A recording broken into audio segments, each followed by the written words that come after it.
listen, I think that my predecessor made mistakes. I'm going to make mistakes as well.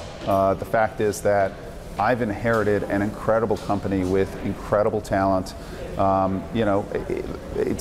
predecessor and his team built a company that's a verb. So no one's perfect, and there's a lot that we have undertaken to fix. We have rebuilt the culture of the company. We have reprioritized safety as a #1 priority for the company.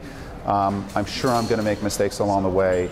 So I think as long as we're able to demonstrate to our investors that our profit profile is improving and that we got some businesses that are profitable and some businesses that are just so enormous in their scope or potential that we should be investing in, then I think we've got the right combination for growth and profitability profile for a public company. Some new features that we are introducing: data privacy, making sure that if you call a driver, your phone number is anonymized, your place, your address where you work, where you live is anonymized as well.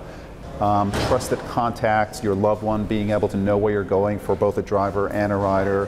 911 integration that's location aware, so if something goes wrong, 911 knows where you are, knows what car you're in, and can react very, very quickly. Now using AI and big data to actually sense when something could have gone wrong. We know where you started, and we know where you're supposed to stop and how long your trip is going to take. And if there's a big difference, if a trip is taking too long or there's a sudden stop, we can actually use our intelligence and the power of technology to reach out to you and to make sure that things are okay. Because